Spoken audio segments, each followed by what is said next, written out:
Yma yn Aberystwyth, os ydych chi eisiau astudio Cymraeg, Cymraeg proffesiynol, Gwyddeleg neu astudiaethau Celtaidd, mae gyda ni ddigon o gyrsiau diddorol a heriol i gynnig i chi.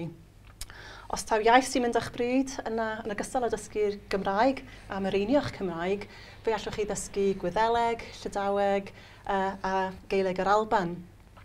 Os oes gyda chi ddiddordeb yn ffurfiau hanesyddol o'r ieithoedd yna, wel, mae modd i chi astudio hen Gymraeg a Cymraeg canol a hen Wyddeleg hefyd.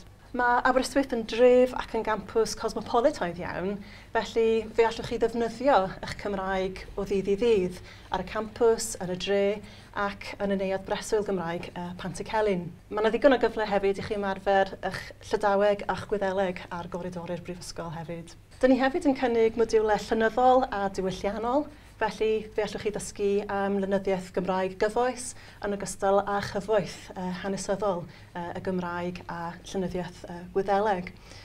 Yn y bôn, dyn ni'n gobeithio bod yn myfyrwyr ni yn cael eu paratoi i ddysgu beth yw lle Cymru, nid yn unig yn y byd Celtaidd, ond yn y byd rhyngwladol dyn ni yn rhan ohono fe. O ran creadigrwydd a datblygiad proffesiynol, mae modd i chi ddilyn modiwlau sgwennu creadigol a chymryd rhan mewn nosweithiau llenyddol, naill ai yn y gynulleidfa neu ar y llwyfan.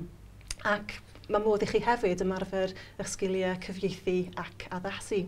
Wrth feddwl am y dyfodol, mae'r sgiliau dwyieithog, y sgiliau beirniadol a'r sgiliau creadigol y byddwch chi'n ei dysgu wrth astudio y Gymraeg, Cymraeg proffesiynol, Gwyddeleg neu astudiaethau Celtaidd yn eich paratoi chi ar gyfer amrywiaeth o yrfaoedd.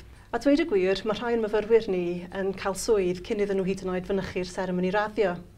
A leni, dyn ni falch iawn yn bod ni unwaith eto yn gallu brolio bod 100% o'n myfyrwyr ni mewn gwaith ar lefel raddedig 6 mis ar ôl iddyn nhw raddio. O ran canlyniadau diweddara yr NSS, fel Pennaeth Adran, mae'n braf iawn cael dweud bod 100% o'n myfyrwyr yn hapus gyda'r cyrsiau dyn ni'n ei gynnig iddyn nhw. A dwi'n hynod falch o'n nghydweithwyr hefyd, oherwydd mae'n myfyrwyr ni wedi rhoi sgôr o 100% iddyn nhw am i dysgu.